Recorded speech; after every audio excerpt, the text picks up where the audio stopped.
Hello बच्चों, कैसे हो आप सब। आज अपन स्टार्ट करेंगे RBSE board chapter wise PYQ series में केमिस्ट्री का चैप्टर नंबर 5 कोऑर्डिनेशन कंपाउंड। तो देखो, इसमें अपन स्टार्ट करते हैं बोर्ड एग्जाम 2013 के क्वेश्चन से। तो जो सबसे पहला क्वेश्चन आ रखा है वो आ रहा है कि taking an example of an ambidentate ligand and explain why it is called ambidentate ligand. तो पहले तो एग्जाम्पल लिखने हैं। तो देखो, अपनी बुक में दो एग्जाम्पल दे रखे हैं, एक ये एग्जाम्पल दे रखा है, एक ये वाला दे रखा है। अब एम्बीडेंटेड लिगेंड होते क्या है वो मैं आपको समझाता हूं। अगर इन दोनों लिगेंड का फॉर्मूला देखोगे, इसमें भी एक एन और दो ऑक्सीजन है, इसमें भी एक एन और दो ऑक्सीजन है, इसमें भी देखो सल्फर कार्बन नाइट्रोजन है, इसमें भी सल्फर कार्बन नाइट्रोजन है, और दोनों के अंदर एक दो दो डोनर एटम है। इसमें देखो नाइट्रोजन और ऑक्सीजन डोनर एटम है, इसमें भी नाइट्रोजन और ऑक्सीजन है, लेकिन इस वाले में नाइट्रोजन से डोनेट कर रहा है ये, और इस वाले में ऑक्सीजन से कर रहा है। अगर इन दोनों को देखें तो इसमें सल्फर से डोनेट कर रहा है लॉन पेयर, और इसमें किससे डोनेट कर रहा है, नाइट्रोजन से कर रहा है। तो लिगेंड अगर आपको नहीं पता, लिगेंड ऐसे ग्रुप होते हैं जो इलेक्ट्रॉन पेयर या लॉन पेयर डोनेट करते हैं, और एम्बीडेंटेड लिगेंड वो होते हैं जिसमें डोनर एटम तो दो से एक से ज्यादा होते हैं, बोले तो दो डोनर एटम होते हैं, लेकिन लिगेंड सिर्फ वो दोनों में से किसी एक को डोनर एटम की तरह इस्तेमाल करेगा। ठीक है, तो ऐसे लिगेंड को क्या कहते हैं अपन, एम्बीडेंटेड लिगेंड कहते हैं। ठीक है, नेक्स्ट है give the oxidation number of coordination, और कोऑर्डिनेशन नंबर देना है सेंट्रल मेटल आयन का इस वाले कॉम्प्लेक्स में। तो देखो, बहुत ही अच्छा क्वेश्चन है। ऑक्सीडेशन नंबर कैसे निकालते हैं, जो मेटल आयन का ऑक्सीडेशन नंबर निकालना है उसकी जगह अपन लिख लेंगे x। ठीक है, अब यहाँ पर पोटेशियम कितने, 3, तो ये लिख दिया 3, और पोटेशियम के ऊपर चार्ज कितना होता है, +1, तो 1 लिख दिया, इसकी जगह लिख दिया x, और यहाँ इसकी जगह लिख दिया 3, और ऑक्सिलेटो C2O4 -2 होता है, तो इसके ऊपर चार्ज कितना होगा, -2। अब ये सब कहाँ से पता चलेगा आपको, लिगेंड के नाम और लिगेंड के चार्ज याद करने पड़ेंगे। ठीक है, फिर इसको सॉल्व करेंगे तो x की वैल्यू कितनी आएगी, 3। इसका मतलब इसकी ऑक्सीडेशन स्टेट कितनी है, 3 है, +3। अब कोऑर्डिनेशन नंबर की जहाँ तक बात होती है, कोऑर्डिनेशन नंबर कैसे निकालते हैं कि लिगेंड जो होते हैं, जितने भी लिगेंड दे रखे हैं, उन सारे लिगेंड के नीचे जो नंबर होते हैं उनको उनकी डेंटिसिटी से मल्टीप्लाई करना है। मतलब मोनोडेंटेड लिगेंड है तो 1, बाईडेंटेड है तो 2, ट्राईडेंटेड है तो 3, ऐसे मल्टीप्लाई करना है। यहाँ कितना लिखा हुआ नीचे, 3, और C2O4 एक बाईडेंटेड या डाईडेंटेड लिगेंड है, इसे 2 से मल्टीप्लाई करा दिया, तो 3 × 2 किया तो कितना आ गया, 6। ठीक है, तो ऐसे ये इसकी कोऑर्डिनेशन नंबर निकल गई और ऑक्सीडेशन स्टेट निकल गई। नेक्स्ट है कि अपन को स्ट्रक्चर बनाना है, एक बनाना है सिस इस कॉम्प्लेक्स का, और इसका बनाना है फेसियल का। तो सिस बनाने के लिए देखो यहाँ पे टोटल कितने लिगेंड दिख रहे हैं, देखो यहाँ ये मोनोडेंटेड लिगेंड है और ये डाईडेंटेड है। तो अगर मैं कोऑर्डिनेशन नंबर निकालना चाहूँ तो देखो कैसे निकालूंगा, इसका देखो 2 है, और क्लोरीन मोनोडेंटेड है तो 1, प्लस ये इथाइलिन डाइअमीन है, इसके कितने 2, और ये एक डाईडेंटेड लिगेंड है, टोटल कितना आ गया 6। तो इसका कोऑर्डिनेशन नंबर क्या है, 6। और 6 कोऑर्डिनेशन नंबर के केस में कैसी ज्योमेट्री बनती है, ऑक्टाहेड्रल। ऑक्टाहेड्रल कैसे बनाते हैं, मेटल आयन बीच में रखेंगे, एक इधर, एक इधर, एक इधर, एक इधर, एक ऊपर और एक नीचे। अब अपन को इधर जो लिगेंड जोड़ने हैं वो सिस फॉर्म में जोड़ने हैं। तो सिस में क्या करना है अपन को, ये जो 2 Cl2 है इनको एक दूसरे के पास में लिख देना, और बाकी में ये ऐसे जोड़ देंगे। ये ऐसे क्यों जोड़ रहे हैं, क्योंकि ये बाईडेंटेड है तो 2 जनों से जुड़ जाएगा, तो ये सिस फॉर्म हो गई। अगर इसकी ट्रांसफॉर्म बनानी होती तो ये En में यहाँ बना देता, और ये वाला Cl में यहाँ बना देता आमने सामने, तो ट्रांस हो जाती। दूसरे वाले में बनानी है फेसियल। देखो फेसियल और मेरिडोनियल 2 आइसोमर होती है जियोमेट्रिक आइसोमेरिज्म में, ये तभी शो करनी है जब यहाँ पर 3 हो। ठीक है, 3 लिगेंड एक तरह के, 3 लिगेंड एक तरह के। अब अगर एक तरह के जो लिगेंड है उनको एक साथ अपन इस तरफ बना दें, दूसरी तरफ दूसरे वाले बना दिया 3, तो ये हो गया फेसियल, और बाकी कौन से हो जाएगा, मेरिडोनियल हो जाएगा। ठीक है, नेक्स्ट है बोर्ड एग्जाम 2013।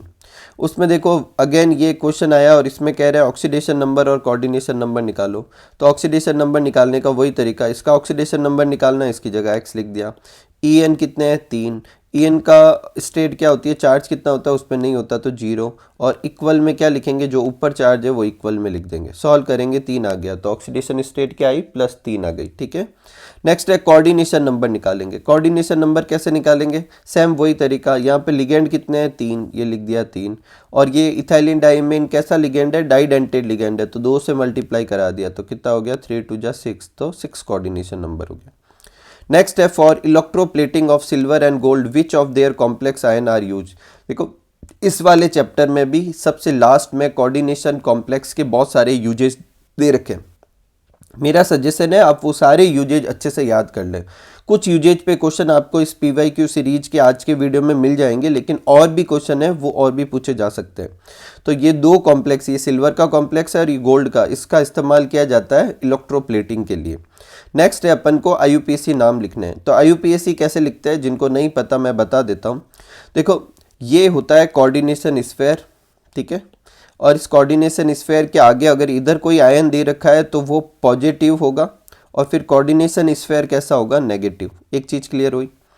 अगर ऐसे कोऑर्डिनेशन स्फीयर दे रखा है और पीछे आयन दे रखा है तो पीछे वाला नेगेटिव होगा, और उस केस में कोऑर्डिनेशन स्फीयर क्या होगा, प्लस का। मतलब जो पहले लिखा होता है प्लस का, बाद में लिखा होता है माइनस का। देखो ये प्लस का और ये कोऑर्डिनेशन स्फीयर माइनस का, ये प्लस का और ये पीछे वाला माइनस का, ठीक है। अब अपन को नाम कैसे देने हैं, नाम अपन को इधर से इधर की तरफ लिखना है। मतलब पहले इनका नाम लिखेंगे फिर कोऑर्डिनेशन स्फीयर का। इस वाले में पहले इसका नाम लिखेंगे और फिर इसका नाम लिखेंगे, ठीक है, इसमें भी कोई तकलीफ नहीं। कोऑर्डिनेशन स्फीयर में नाम लिखते समय पहले नाम लिगेंड का लिखेंगे और फिर मेटल आयन का लिखेंगे, ठीक है, ये भी क्लियर हो गया। और ये जो बाहर वाले आयन हैं इनका सिर्फ नाम लिखे जाते हैं, इनके कभी भी नंबर शो नहीं किए जाते। जैसे K2 है तो भी पोटेशियम, K3 है तो भी पोटेशियम, K4 है तो भी पोटेशियम, कोई तकलीफ नहीं है। अब अंदर जो नाम लिखने के लिए मैंने कहा क्या, पहले आपको लिगेंड का नाम लिखना है और फिर आपको मेटल आयन का। लिगेंड का नाम कैसे लिखेंगे, उसके लिए आपको एक टेबल होती है लिगेंड की, वो याद करनी पड़ेगी कौन कौन से लिगेंड को क्या क्या कहते हैं, ठीक है। और ये जितने लिगेंड है, अगर 2 है तो डाई, 3 है तो ट्राई, टेट्रा, पेंटा, हेक्सा, ऐसे चलता है, ठीक है। फिर अपन को मेटल आयन का नाम लिखना है। अगर कोऑर्डिनेशन स्फीयर नेगेटिव है तो मेटल आयन के नाम के पीछे ATE लगाना है। अगर कोऑर्डिनेशन स्फीयर प्लस का है तो उसके पीछे कुछ भी नहीं लगाना। और लास्ट में जब मेटल आयन का नाम लिखते हैं तो उसके ब्रैकेट में रोमन में उसकी ऑक्सीडेशन स्टेट लिखनी है। एक एक करके देखो, अप्लाई करके देखते हैं। सबसे पहले ये पॉजिटिव चार्ज है और ये नेगेटिव चार्ज, तो कोऑर्डिनेशन स्फीयर कैसे चार्ज का हुआ, नेगेटिव चार्ज का हुआ, ठीक है। अब अपन नाम लिखना शुरू करते हैं। तो नाम कैसे लिखेंगे, सबसे पहले अपन इधर से लिखेंगे नाम। तो ये क्या हो जाएगा, पोटेशियम। क्या हो गया, पोटेशियम जो है वो अपने पहले नाम लिख दिया। उसके बाद अपन इसके नंबर को शो नहीं करेंगे। उसके बाद अपन लिखेंगे इनका नाम। इनमें नाम में पहले अपन लिगेंड का नाम लिखेंगे। 4 है तो क्या लिखेंगे, टेट्रा। OH को कहते हैं हाइड्रो ऑक्सीडो। तो क्या हो गया, अभी तक इसका नाम लिख दिया पोटेशियम, इसका लिख दिया टेट्रा हाइड्रो ऑक्सीडो, ठीक है। उसके बाद अपन मेटल आयन का नाम। तो मेटल वैसे तो जिंक है, लेकिन क्योंकि कोऑर्डिनेशन स्फीयर जो है वो नेगेटिव है तो अपन क्या लिखेंगे, जिंकेट करेंगे। क्या करेंगे, जिंकेट। और ऑक्सीडेशन स्टेट लिखेंगे। ऑक्सीडेशन स्टेट कैसे लिखेंगे अपन, उसके लिए निकालेंगे। तो देखो यहाँ पर ये 2 है, ये 1, जिंक की अपन को निकालनी है। 4 OH है, एक OH के ऊपर चार्ज होता है -1 इक्वल टू 0, तो 2 + x - 4 इक्वल टू 0, तो x इक्वल टू 2, तो 2 ऑक्सीडेशन स्टेट। सेम का सेम अपन इस पर भी अप्लाई करके देखते हैं। देखो इसमें टोटल, देखो पहले ये आ रहा है तो कोऑर्डिनेशन स्फीयर प्लस का है, पीछे जो आयन है वो माइनस का है। तो यहाँ पहले लिगेंड के नाम लिखेंगे। लिगेंड कौन कौन से, एक है NH3 जिसे एमीन रीड करते हैं, एक है H2O जिसे एक्वा रीड करते हैं, और एक है Cl जिसे अपन क्या, क्लोरिडो रीड करते हैं। तो पहले इनको अपन अल्फ़ाबेट के ऑर्डर में नाम लिखेंगे। तो 4 है तो टेट्रा एमीन, फिर एक ही है तो एक्वा, ये भी एक ही है क्लोरिडो। फिर लिखेंगे कोबाल्ट। अभी कोबाल्टेट क्यों नहीं किया, क्योंकि ये पॉजिटिव स्फीयर था। कैसे पता चला ये पॉजिटिव है, क्योंकि ये पहले लिखा हुआ है, ठीक है, इसमें ये बाद में लिखा होता है तो नेगेटिव स्फीयर था। फिर उसकी ऑक्सीडेशन स्टेट जैसे अभी मैं निकालनी देखी, आप निकाल के देखना। और Cl2 की का लिखेंगे नाम क्लोराइड, ठीक है। और जो बाहर आयन होते हैं उनके अपन नंबर शो नहीं करते, सिर्फ नाम लिखते हैं। नेक्स्ट है 2014, इसमें explain the application of coordination complex in the field of metal purification with the example. तो देखो इम्प्योर मेटल को प्योर करने के लिए अपन कोऑर्डिनेशन कॉम्प्लेक्स का इस्तेमाल कर सकते हैं। जैसे कि निकल है, ये एक इम्प्योर है, तो सबसे पहले अपन इसकी रिएक्शन करवाएंगे किसके साथ, कार्बन मोनोऑक्साइड के साथ।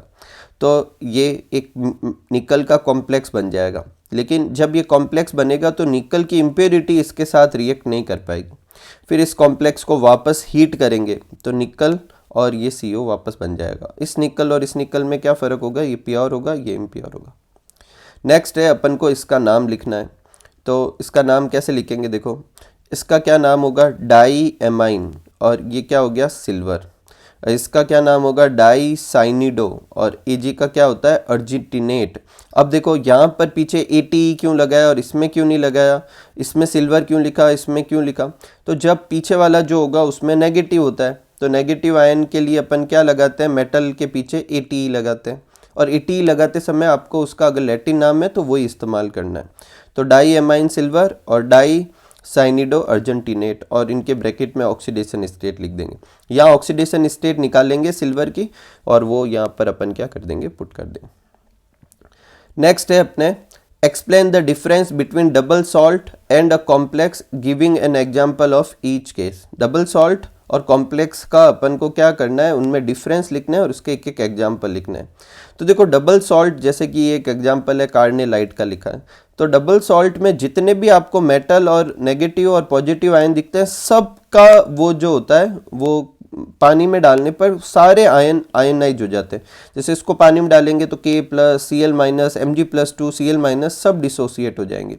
लेकिन कॉम्प्लेक्स आयन जैसे कि ये है, ये कॉम्प्लेक्स कंपाउंड है, जब ये आयनाइज होगा तो K प्लस बनेगा और इस पूरे के ऊपर क्या बन जाएगा, नेगेटिव चार्ज आएगा। ठीक है, ये पूरी तरीके से क्या नहीं होगा, डिसोसिएट नहीं होगा, Fe+2 में या Cn माइनस के अंदर ऐसे डिसोसिएट नहीं होगा। ठीक है, नेक्स्ट है अपने 2015 के क्वेश्चन।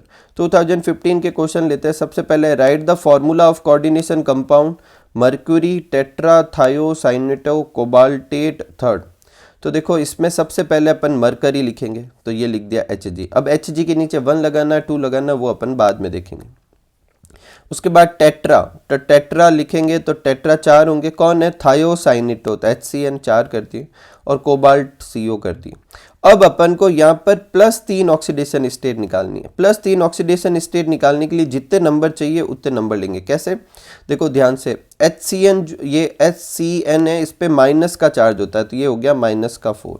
ठीक है, अब Hg उतने लेंगे जितने से 3 बन जाते हैं, तो 1 लेंगे तो अभी 3 आ जाएगा, माइनस का उस तरफ जाएगा तो प्लस का 3 हो जाएगा। ठीक है, यही अगर इधर मान लो ब्रैकेट में ऐसे 2 लिखा होता, तो 2 लिखा होता तो यहाँ 2 ले लेते, -4 और 2 कितने होते, -2, फिर उधर 2 हो जाते, तो ऐसे केस में Hg के नीचे 2 लिखता।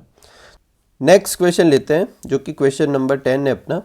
इसमें देखो क्या दे रखा है कि इस कॉम्प्लेक्स का आयोनाइजेशन आइसोमर लिखना है। अब आयोनाइजेशन आइसोमर कैसे लिखते हैं, समझिए कि जब बार का कोई काउंटर आयन एक पॉसिबल लिगेंड बन सके और इन लिगेंड में से एक कोई पॉसिबल काउंटर आयन बन सके, तो अपन बनाएंगे कैसे, Cl को अंदर लेके आ जाएंगे और इधर Br2 में से एक Br को बाहर लेके चले जाएंगे।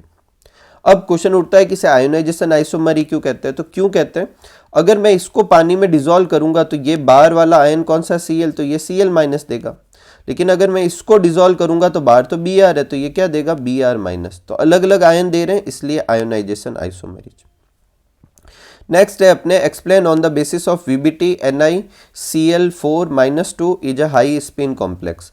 देखो यहाँ पर NiCN CN भी हो सकता है, जैसे कि मैंने यहाँ लिख दिया है। ठीक है, तो यहाँ पर अपने यहाँ पर पहले तो ये करेक्ट कर लेता हूँ। देखो यहाँ पर NiCN4-2 हो सकता है और फिर वो एक लो स्पिन कॉम्प्लेक्स होगा, वैसे भी प्रूफ करने को कह सकते हैं।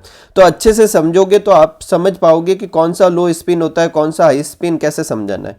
देखो ये VBT के क्वेश्चन आज के वीडियो में बार बार आएंगे, तो अपन को एक बार अच्छे से समझना है कि करना कैसे है। तो सबसे पहले अपन को जब भी कॉम्प्लेक्स देंगे अपन उसका एटॉमिक नंबर लिखेंगे जो कि 28 है, फिर उसका अपन इलेक्ट्रॉनिक कॉन्फ़िगरेशन लिखेंगे, उसके बाद अपन उसकी ऑक्सीडेशन स्टेट निकालेंगे, कितनी आ रही है, +2 आ रही है। फिर उस +2 ऑक्सीडेशन स्टेट का अपन क्या करेंगे, इलेक्ट्रॉनिक कॉन्फ़िगरेशन लिखेंगे, और फिर क्या करेंगे, उस +2 ऑक्सीडेशन का ऐसा ऑर्बिटल डायग्राम बनाएंगे। इसमें 3D है तो ये 3D के 5 बॉक्स बना दिए, 4s ये 4s का, आगे 4p भी है और जरूरत पड़े तो आगे 4d के 5 बॉक्स भी है। ठीक है, यहां तक कोई तकलीफ नहीं। उसके बाद अपन देखेंगे कि लिगेंड कितने बॉन्ड बनाना चाह रहा है, कितने बनाना चाह रहा है, 4। तो मुझे 4 ऐसे बॉक्स चाहिए जो एकदम एम्प्टी हो, खाली हो। ठीक है, एक चीज क्लियर हुई। दूसरी ये भी देखना है कि लिगेंड स्ट्रांग है या वीक है, तो लिगेंड कैसा है, वीक है। अब ये वीक और स्ट्रॉन्ग के लिए अपन CFT का भी इस्तेमाल कर सकते हैं, और नहीं तो एक और जुगाड़ है, अगर आपको यहाँ हाई स्पिन कॉम्प्लेक्स लिखे तो आपको ये मान के चलना है कि अपन को पेयरिंग नहीं करानी है, लिगेंड वीक है। और अगर आपको यहाँ लो स्पिन कॉम्प्लेक्स लिख के दिखे तो ये जो लिगेंड है अपन लिख देंगे स्ट्रॉन्ग है और पेयरिंग करानी है। पेयरिंग कैसे कराते हैं, अगर ये स्ट्रॉन्ग होता तो ये वाला इलेक्ट्रॉन मैं यहाँ कर देता, ठीक है, और एक और बॉक्स खाली कर देता, लेकिन क्योंकि ये हाई स्पिन कॉम्प्लेक्स है उस हिंट से समझे, या फिर ये वीक है उससे समझे, तो ये पेयरिंग नहीं कर पाएंगे। अब अपन को 4 बॉन्ड बनाने के लिए 4 डब्बे चाहिए, तो 4 डब्बे कहाँ से काउंट करेंगे, 1 2 3 और 4, तो 1 S और 3 P, तो कौन सा हाइब्रिडाइजेशन हो जाएगा, sp3। यही अगर अपन को यहाँ कहते हैं कि एक लो स्पिन कॉम्प्लेक्स है, आप ये समझाओ, तो अपन क्या करते हैं उस केस में, क्या करते हैं ये वाला इलेक्ट्रॉन यहाँ पर पेयर करवा देते। ऐसे केस में अपन बॉक्स कहाँ से काउंट करते, क्योंकि ये खाली हो जाता, तो 1 2 3 4, 1 D 1 S और 2 P, तो DsP2 हाइब्रिडाइजेशन हो जाता, ठीक है। तो यहाँ पे अपन लिख दिया कि Cl एक वीक लिगेंड है, कोई पेयरिंग नहीं होगी, sp3 हाइब्रिडाइजेशन हो जाएगा। और अब ये बना दिए अपन ने 4 बॉक्स sp3 के। 4 ही क्यों बनाए, 1 S और 3 P, तो 4 हो गए sp3, ठीक है। और इन पे 2 इलेक्ट्रॉन पेयर दे देगा, कौन दे देगा, Cl-। अब ये बनाने के बाद देखो इसमें लिखेंगे, क्योंकि आउटर डी ऑर्बिटल काम कर रहे, अगर मतलब इनर वाले तो इस्तेमाल किए नहीं, इसलिए ये हाई स्पिन कॉम्प्लेक्स है, स्पिन फ्री और आउटर ऑर्बिटल कॉम्प्लेक्स है। अगर यहाँ वाला बॉक्स इस्तेमाल करता है ये पेयरिंग बनाने के लिए, तो अपन लिखते हैं इनर ऑर्बिटल लो स्पिन, ठीक है, स्पिन पेयर्ड कॉम्प्लेक्स कहते हैं। अनपेयर्ड इलेक्ट्रॉन दिखे अपन को इस लास्ट वाली लाइन में तो पैरामैग्नेटिक, सारे पेयर्ड दिखे तो डाईमैग्नेटिक। ज्योमेट्री अलग अलग हाइब्रिडाइजेशन की अलग अलग होती है, sp3 की हाइब्रिडाइजेशन की ज्योमेट्री क्या होती है, टेट्राहेड्रल। नेक्स्ट है अपन को क्लासिफाई करना है होमोलेप्टिक और हेट्रोलेप्टिक कंपाउंड। देखो होमोलेप्टिक कंपाउंड वो होते हैं जिसमें सिर्फ एक ही तरह के लिगेंड होते हैं, और हेट्रोलेप्टिक वो होते हैं जिसमें एक से ज़्यादा होते हैं। इसमें सिर्फ एक ही तरह का लिगेंड है, इसमें एक से ज़्यादा है, इसमें एक ही तरह का है, इसमें एक से ज़्यादा है, तो ये दोनों तो होमोलेप्टिक हो जाएंगे, ये दोनों हेट्रोलेप्टिक हो जाएंगे। नेक्स्ट है explain the violet colour of, इसका समझाना on the basis of CFT। तो पहले अपन क्या करेंगे, देखो यहाँ 6 है तो अपन ये पता है कि ये ऑक्टाहेड्रल कॉम्प्लेक्स है।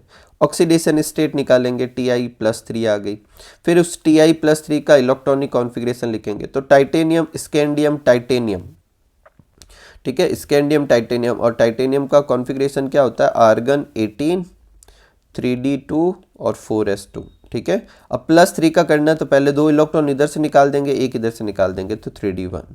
क्योंकि इसके पास एक अनपेयर्ड इलेक्ट्रॉन है, अपन ने ये डी ब्लॉक में भी देखा अनपेयर्ड इलेक्ट्रॉन होता है, तो ये क्या शो करेगा, कलर्ड कंपाउंड शो करेगा। अपन को CFT के हिसाब से समझाने, तो अपन क्या करेंगे, इसकी CFT बनाएंगे, किसकी, ऑक्टाहेड्रल की। ऑक्टाहेड्रल की बनाते हैं तो क्या करते हैं, TTG ऑर्बिटल नीचे करते हैं और EG ऑर्बिटल कहाँ करते हैं, ऊपर करते हैं, ठीक है। और यही अगर टेट्राहेड्रल की बनाते हैं तो अपन T2 ऊपर लिखते हैं और E नीचे लिखते हैं, ठीक है। तो ऑक्टाहेड्रल वाली बना ली। अब ये एक इलेक्ट्रॉन यहाँ बना दिया। अब जब इस पे लाइट गिरेगी तो ये इलेक्ट्रॉन लाइट एनर्जी एब्जॉर्ब करके कहाँ करेगा, जंप करेगा ऊपर। तो कलर्ड कंपाउंड होने के 2 कारण होते हैं, अनपेयर्ड इलेक्ट्रॉन होना चाहिए और D to D में जाना चाहिए, DD ट्रांजिशन शो करनी चाहिए। तो electron in T2G jumps into EG on absorbing a light, और जो लाइट एब्जॉर्ब करेगा वो ब्लू ग्रीन रीजन की होगी, और जो कलर अपन को दिखेगा वो उसका कॉम्प्लीमेंट्री कलर होगा, जो कि कैसा है, वॉयलेट। इसका मतलब कलर दिखने के 2 कारण हो गए, अनपेयर्ड इलेक्ट्रॉन और DD ट्रांजिशन। नेक्स्ट है define primary and secondary valency of metal ion propose by Werner's theory. Right the primary and secondary valency लिखनी है इस वाले में, और एक क्वेश्चन है कि इनके फॉर्मूले बनाने, अपन को स्ट्रक्चर बनाने और सिनर्जिक बॉन्ड को शो करना है। देख के करके देखते हैं। सबसे पहले प्राइमरी सेकेंडरी वैलेंसी क्या होती है, तो देखो ध्यान सुनो, ब्रैकेट के बाहर जो ये आयोनाइज हो सके ये वैलेंसी क्या कहलाती है, प्राइमरी। और जो ये अंदर जो अपने आयोनाइज नहीं हो सकती है वो कौन सी कहलाती है, सेकेंडरी। जैसे इस कंपाउंड में देखें तो इसमें अगर मैं इसे पानी में डालूंगा तो मैंने बताया तो आपको ये वाली वैलेंसी तो क्या हो जाएगी, आयोनाइज हो जाएगी। तो Cl कितने बनाएगा, 3Cl-, तो ये तो इसकी प्राइमरी वैलेंसी हो गई 3।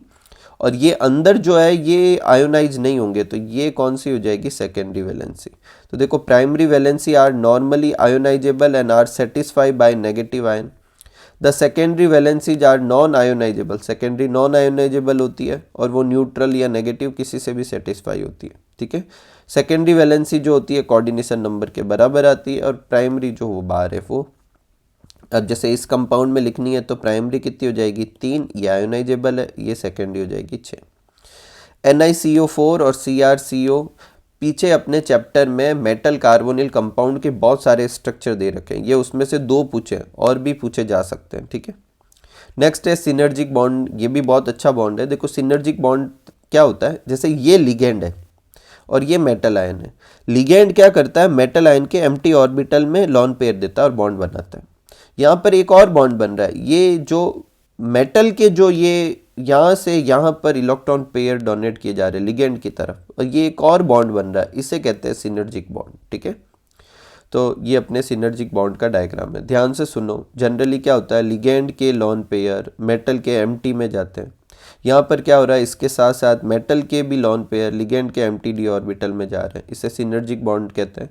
कार्बोनिल कंपाउंड जो होते हैं या फिर जिसमें CO लिगेंड की तरह होता है, उनमें सिनर्जिक बॉन्डिंग बनती है। नेक्स्ट है लिंकेज और आयोनाइजेशन आइसोमेरिज्म को समझाना है। देखो लिंकेज आइसोमर तब होता है जब आपके कंपाउंड में एक लिगेंड ऐसा होना चाहिए जो एम्बिडेंटेड हो। एम्बिडेंटेड अपन समझ चुके हैं, जैसे कि यहाँ कौन सा दिख रहा है NO2। अब ये ONO की तरह जुड़ेगा तो अलग कंपाउंड होगा, NO2 की तरह जुड़ेगा तो अलग कंपाउंड होगा, तो ये लिंकेज आइसोमर हो गई। आयोनाइजेशन आइसोमर भी मैं आपको समझा चुका हूँ कि क्या होता है, जब एक काउंटर आयन खुद भी एक पोटेंशियल लिगेंड हो, तो जैसे Br एक लिगेंड होता है तो Br बाहर आ जाएगा, SO4 इधर चला जाएगा, तो ये जो होगा ये क्या होगा, आयोनाइजेशन आइसोमेरिज्म। नेक्स्ट है कि क्या शो करने को कह रहा है अपन को, इन कंपाउंड में कौन सी आइसोमेरिज्म है। देखो ये ऐसे वाले एकदम सिंपल सा होता है, इसमें 2 कोऑर्डिनेशन स्फीयर दे रखे होते हैं। अब इसमें क्या होगा कि ये वाला इधर चला जाएगा, ये वाला इधर चला जाएगा, तो एक नया क्या बन जाएगा CO CN6 और Cr के ब्रैकेट में पहले Cn था, अब कौन सा आ जाएगा NH36। तो ऐसे लिगेंड का एक्सचेंज होगा, इससे जो आइसोमेरिज्म होती है उसे कोऑर्डिनेशन आइसोमेरिज्म कहते हैं। नेक्स्ट है कि वही अपने TiS2O6 वाला है, उसमें आपको कह रहा है कि what impact take place on metal complex due to transition of an electron. अब उसको डायग्राम से समझाना है, ठीक है, ड्रॉ डायग्राम करने था और फिर उसका इम्पैक्ट समझाना है। तो पहले अपन ने डायग्राम बना दिया, अभी मैंने जैसे बनाया था वो भी बना सकते हो, ये बुक में ऐसे बना रखा है, देखो T2G से कहाँ जा रहा है EG, ऐसे भी बना सकते हो। और इम्पैक्ट क्या होगा कि इस ट्रांजिशन की वजह से ये कलर्ड हो जाएगा। आपको कलर याद हो तो वॉयलेट कलर लिख दो, नहीं याद है तो अपन ऐसे लिख देंगे कि ये कैसा हो जाएगा, कलर्ड हो जाएगा, ठीक है। नेक्स्ट लेते हैं अपन बोर्ड एग्जाम 2017 सप्लीमेंट्री के क्वेश्चन। सबसे पहला है right the formula of linkage isomer. तो देखो लिंकेज आइसोमर अपन ने पहले भी समझे थे। इस केस में एक लिगेंड कौन सा होता है, एम्बिडेंटेड लिगेंड होता है, तो इसमें ये रहा एम्बिडेंटेड लिगेंड, इसकी एक फॉर्म लिख देंगे अपन और फिर एक और वापस फॉर्मूला लिखेंगे और इसमें दूसरी फॉर्म लिख देंगे। तो NO2 और ONO आपस में एम्बिडेंटेड लिगेंड होते हैं, तो ये लिख देंगे। कलर याद रख सको तो कलर भी याद कर लेना। नेक्स्ट क्वेश्चन है give the name of platinum containing coordination compound which effectively inhibit the growth of tumour. तो कौन सा है, सिस्प्लेटिन। नेक्स्ट है अपन एक कॉम्प्लेक्स दे रखा है और अपन को प्रूफ करना है डाई मैग्नेटिक, और ये CFT के बेसिस पर करना है। तो CFT के डायग्राम जो होता है टेट्राहेड्रल का अलग बनता है, ऑक्टाहेड्रल का अलग बनता है। तो सबसे पहले कोऑर्डिनेशन नंबर देखेंगे, 6 कोऑर्डिनेशन नंबर है, तो अपन को कौन सा डायग्राम इस्तेमाल करना है, ऑक्टाहेड्रल का इस्तेमाल करना है, जिसमें EG ऊपर होता है, TTG नीचे होता है। अब इसमें फिल करने से पहले अपन क्या करेंगे, इसमें सेंट्रल मेटल आयन एटम कौन सा है, Fe, जिसका एटॉमिक नंबर है 26। इलेक्ट्रॉनिक कॉन्फ़िगरेशन लिख दिया, इसकी ऑक्सीडेशन स्टेट निकाल ली 2 और फिर उसकी +2 ऑक्सीडेशन स्टेट का कॉन्फ़िगरेशन लिख दिया। अब टोटल कितने इलेक्ट्रॉन है, 6, तो ये तो जनरली भरे हुए हैं 6 इलेक्ट्रॉन। अब यहाँ T2G और EG में भरते हैं। अब यहाँ 2 तरीके से भर सकते हैं। पहला तरीका है 1 2 3 4 5 और फिर पेयरिंग करें 6, और एक तरीका है कि 1 2 3 4 5 6 ऐसे भरें। अब कौन सा भरेंगे वो ये डिसाइड करेगा कि इन दोनों के बीच की जो स्प्लिटिंग है वो एनर्जी ज़्यादा है या फिर पेयरिंग एनर्जी ज़्यादा है। तो Cn जो है वो एक स्ट्रॉन्ग लिगेंड है और उस केस में स्प्लिटिंग ज़्यादा होगी, और स्प्लिटिंग ज़्यादा होगी तो ये एनर्जी ज़्यादा है। मतलब अगर मैं इलेक्ट्रॉन को यहाँ से ऊपर भेजना चाहूँ तो मुझे ज़्यादा एनर्जी देनी पड़ेगी, बजाय कि मैं उसे पेयर कर दूँ। तो स्ट्रॉन्ग लिगेंड के केस में स्प्लिटिंग ज़्यादा होती है, तो पहले अपन नीचे पेयर करेंगे और फिर ऊपर फिल करेंगे। और यही अगर वीक लिगेंड होता तो पहले मैं नीचे एक एक भरने के बाद ऊपर भेजता और फिर पेयरिंग करता। तो क्योंकि यह स्ट्रॉन्ग लिगेंड है तो मैं पहले 6 के 6 इलेक्ट्रॉन नीचे भर दूंगा। अब क्योंकि मैंने सारे नीचे फिल कर दिए, अब अपन को अच्छे से देखना है इसमें कोई अनपेयर्ड इलेक्ट्रॉन दिख रहा है, इस वाले बॉक्स में कोई नहीं दिख रहा। अगर अनपेयर्ड इलेक्ट्रॉन होता तो अपन पैरामैग्नेटिक लिख देते, सारे पेयर्ड है तो कौन सा हो गया, डायमैग्नेटिक। नेक्स्ट है अपने बोर्ड एग्जाम 2018, एक आईयूपीएसी नेम पूछा हुआ है, ठीक है। तो देखो के को क्या लिखेंगे, पोटेशियम, 3 है तो क्या लिखेंगे, ट्राई। C2O4 को कहते हैं ऑक्सिलेटो, तो पोटेशियम ट्राई ऑक्सिलेटो। Fe को अपन लिखेंगे फेरेट। फेरेट क्यों लिखा, क्योंकि ये नेगेटिव स्फेयर है। अपन को कैसे पता चला, क्योंकि आगे पॉजिटिव आयन दे रखा और फिर उसकी ऑक्सीडेशन स्टेट। नेक्स्ट है on the basis of VBT. VBT के बेसिस पर अपन को क्या समझाना है, ज्योमेट्री समझानी है, हाइब्रिडाइजेशन समझाना है, मैग्नेटिक नेचर समझाना है, ऑक्सीडेशन स्टेट लिखनी है किसकी, COF6-3 की। तो जैसे अभी अपन ने ऊपर की थी NiCl4 वाले की, सेम ऐसे कैसे करेंगे। सबसे पहले अपन क्या करेंगे, सेंट्रल मेटल एटम का एटॉमिक नंबर, फिर उसका कॉन्फ़िगरेशन, फिर उसकी ऑक्सीडेशन स्टेट और फिर ऑक्सीडेशन स्टेट का कॉन्फ़िगरेशन। उसके बाद अपन क्या करेंगे, उसका कॉन्फ़िगरेशन ऐसे लिख देंगे, ये 3D के इलेक्ट्रॉन, ये 4s 4p और नीड पड़ने पर 4d भी आगे है। 6 इलेक्ट्रॉन है तो 1 2 3 4 5 और 6 फिल कर दिए। अब ये 4 जो है ये पेयर्ड होंगे या नहीं होंगे, कौन डिसाइड करेगा, F डिसाइड करेगा। तो फ्लोरीन वीक लिगेंड होता है तो अपन को पेयरिंग नहीं करानी है, तो ये पेयरिंग नहीं कराई, ऐसे कैसे छोड़ दिए। अब कितने टोटल बनाने अपन को, 6 बनाने, क्योंकि F के नीचे कितना है, 6, तो 6 डब्बे चाहिएंगे। तो 1 2 3 4 5 6, तो एक तो S का, 3 P के और 2 D के, तो क्या हो जाएगा, sp3 हाइब्रिडाइजेशन। ये देखो sp3 हाइब्रिडाइजेशन के टोटल कितने हैं, 6 बॉक्स है। ये बाकी 3 कहाँ से आए, तो ये 3 जो पीछे रह जाएंगे 4D के अनहाइब्रिड वो है। अब क्या करेंगे, इन sp3d2 जो हाइब्रिड ऑर्बिटल है इसमें फ्लोरीन अपने लॉन पेयर दे दे के क्या करेगा, कोऑर्डिनेशन बॉन्ड बना देगा। ऑक्सीडेशन स्टेट अपन ने निकाली थी, कितनी आई, +3। हाइब्रिडाइजेशन अपन ने निकाला था कितना है, sp3d2 sp3d2 हो या d2sp3 हो, ज्योमेट्री ऑक्टाहेड्रल। और क्योंकि सारे के सारे पेयर्ड नहीं है, देखो यहाँ पर अनपेयर्ड इलेक्ट्रॉन भी है, तो अनपेयर्ड इलेक्ट्रॉन की वजह से ये पैरामैग्नेटिक हो जाएगा। नेक्स्ट अपने क्वेश्चन है बोर्ड एग्जाम 2018 सप्लीमेंट्री के, क्या लिखा हुआ है, राइट द आईयूपीएसी नेम। इसका आईयूपीएसी नेम लिखना है, तो पहले के है तो पोटेशियम लिख दिया, 6 लिगेंड है तो हेक्सा, Cn है तो साइनिडो। अगेन ये एक नेगेटिव स्फेयर है, कैसे पता चला, आगे पॉजिटिव चार्ज है तो फेरेट, और फिर उसकी ऑक्सीडेशन स्टेट लिख देंगे, ठीक है। नेक्स्ट अपने NiCN4-2, ये एक कॉम्प्लेक्स दे रखा है और अपन को प्रूफ करना है कि complex is square planar in geometry where as NiCl4 complex tetrahedral होता है। NiCl4 तो टेट्राहेड्रल है, NiCN4 जो है वो अपने स्क्वायर प्लेनर है, ये समझाना है। तो सबसे पहले अपन Ni लिखेंगे, क्योंकि दोनों में है तो Ni, तो एटॉमिक नंबर 28, इलेक्ट्रॉनिक कॉन्फ़िगरेशन लिख दिया, ऑक्सीडेशन स्टेट लिख दी, दोनों में ही निकल के ऑक्सीडेशन स्टेट +2 है, उसका कॉन्फ़िगरेशन लिख दिया।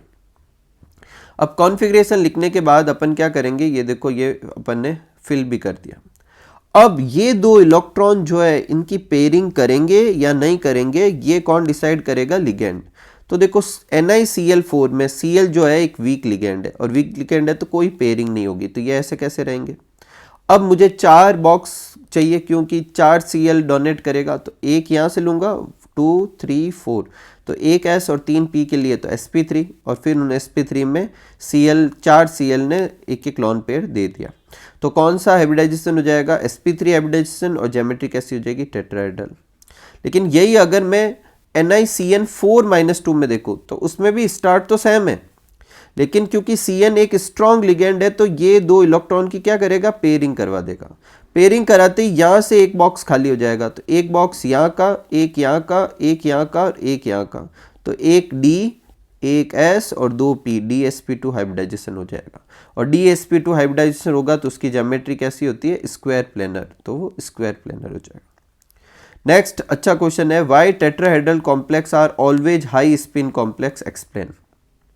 तो पहले अपन टेट्राहेड्रल बनाते हैं। देखो ऑक्टाहेड्रल में ये नीचे होता है T2G और EG का होता है ऊपर।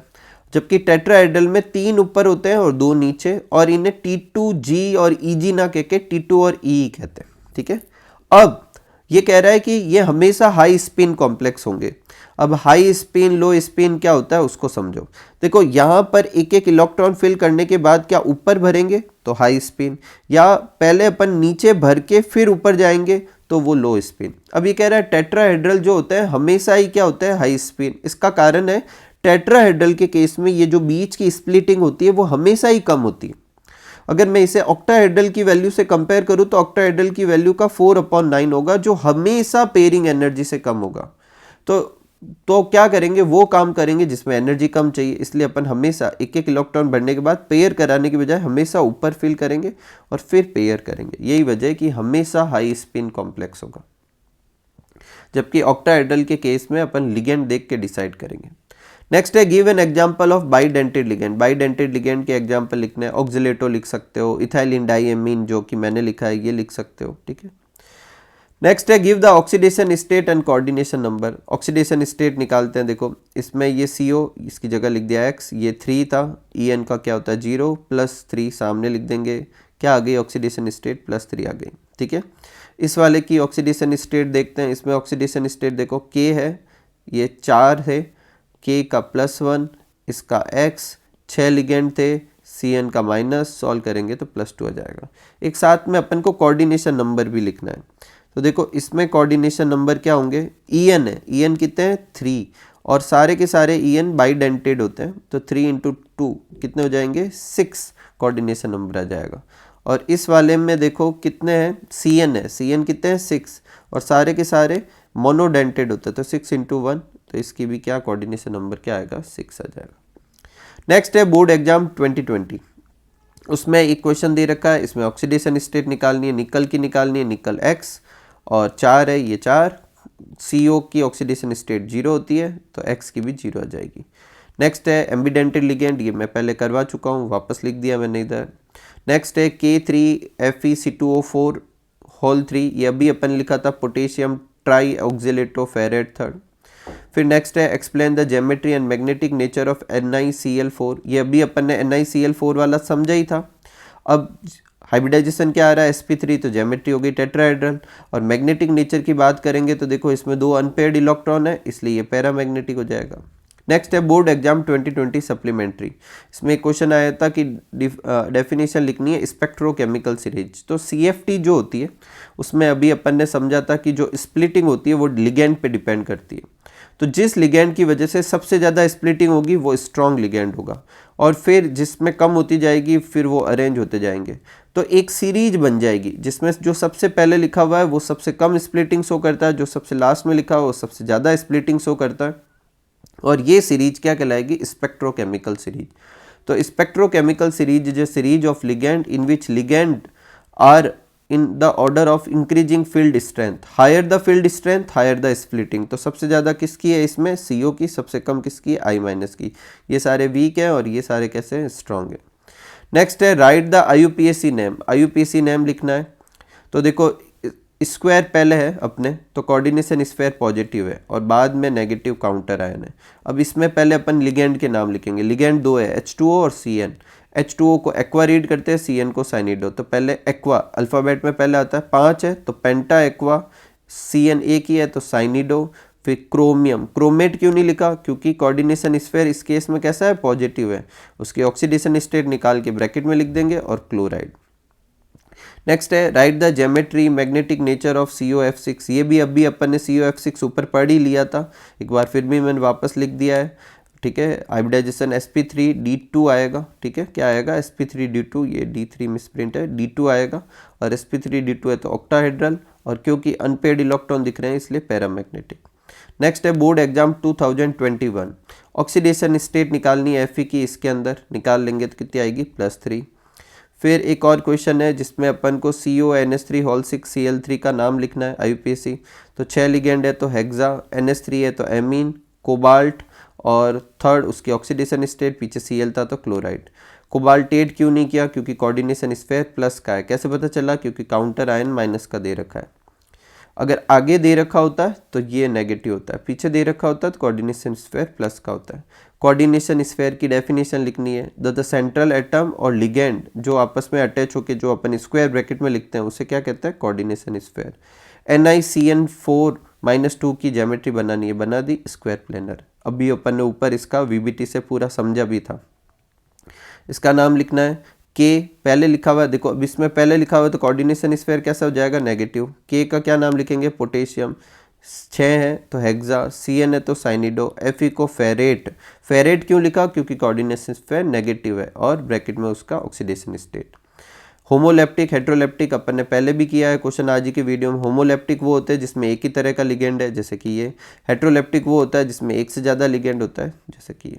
ठीक है, नेक्स्ट है कि ज्योमेट्री लिखनी है, और ज्योमेट्री डायग्राम और कॉम्प्लेक्स आयन किसका, CONH3 का।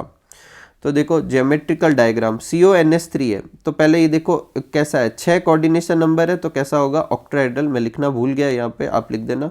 6 है तो क्या हो जाएगा, ऑक्टाहेड्रल। ऑक्टाहेड्रल है तो इसकी ज्योमेट्री कैसी हो जाएगी, सॉरी ज्योमेट्री कैसी बना देंगे, ऑक्टाहेड्रल बना देंगे। कैसे बनाएंगे, ये CO, एक NH3 इधर, एक NH3 इधर, एक NH3 इधर, एक NH3 इधर, एक इधर और एक इधर। ठीक है, ये बन जाएगी। नेक्स्ट है अपने board exam 2022, the coordination compound having tetrahedral geometry. अब टेट्राहेड्रल कौन सा है, तो टेट्राहेड्रल ज्योमेट्री जो होती है 4 कोऑर्डिनेशन नंबर वाला शो करता है। अब इसमें 4 कौन कौन सा है, एक ये और एक ये।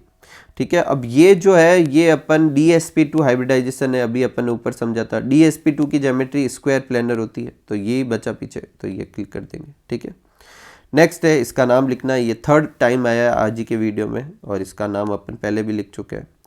नेक्स्ट है कि ये कंपाउंड कौन सी आइसोमेरिज में शो करता है, तो अगर कंपेयर करें तो या NH3 है या CN है। फिर अगले बारे में NH3 किसके पास चला गया, Cr के पास, और CN इधर आ गया, मतलब लिगेंड एक्सचेंज होते हैं। लिगेंड एक्सचेंज होते हैं तो कौन सी आइसोमेरिज में होती है, कोऑर्डिनेशन आइसोमेरिज में। फिर सिनर्जिक बॉन्ड का डायग्राम बनाना है, उसे मैं पहले ही समझा चुका हूँ, ये वापस आ गया अपने। लास्ट है अपने बोर्ड एग्जाम 2023, इसमें आया था डाइडेंटेड लिगेंड कौन सा होता है, तो मैंने अभी आपको लिखा था डाइडेंटेड, इथाइलिन डाइमीन लिख सकते हो, ऑक्जिलेटो लिख सकते हो। देखो ये ऑक्जिलेटो आ गया, ये तो मोनो एम्बीडेंटेड लिगेंड है पर होता तो एक टाइम पे एक ही करेगा, ये दोनों तो मोनोडेंटेड है। नेक्स्ट है ड्रॉ द ज्योमेट्री, ज्योमेट्री बनानी है इसकी, और ज्योमेट्रिकल आइसोमर बनाने हैं बेसिकली। तो देखो यहाँ 2 लिगेंड, यहाँ 2 लिगेंड, तो ज्योमेट्रिकल आइसोमेरिज में कैसे बनाते हैं, 2 लिगेंड एक तरफ तो सिस, और अगर आमने सामने लगा देंगे तो ट्रांस, और उनके कॉन्फ़िगरेशन लिखने थे, तो ये सिस फॉर्म, ये ट्रांस फॉर्म। नेक्स्ट है IUPAC लिखनी है, एकदम सिंपल से ही अपन बार बार लिख चुके हैं, तो ये आप लास्ट आप खुद ही कीजिएगा। ठीक है, इसका नाम क्या होगा, देखो मैं आउटलाइन तो बता ही देता हूँ। 4 तो टेट्रा, एक्वा, कॉपर, सेकेंड। इसका क्या है, hexa, amine, cobalt, 3rd bromide. इसका देखो क्या है, हेक्सा, साइनिडो, फेरेट, 3rd, और इसमें नेगेटिव 8 क्यों लगाया, क्योंकि देखो ऊपर माइनस है। ठीक है, इसी के साथ अपने कोऑर्डिनेशन कंपाउंड के PYQ के क्वेश्चन होते हैं। उम्मीद करूंगा कि आज का वीडियो आपके लिए बहुत हेल्पफुल रहा होगा। मिलते हैं अगले वीडियो में, तब तक आप सब लोग खूब सारा हार्डवर्क कीजिए, खूब खुश रहिए, खूब मस्त रहिए। Thank you for watching.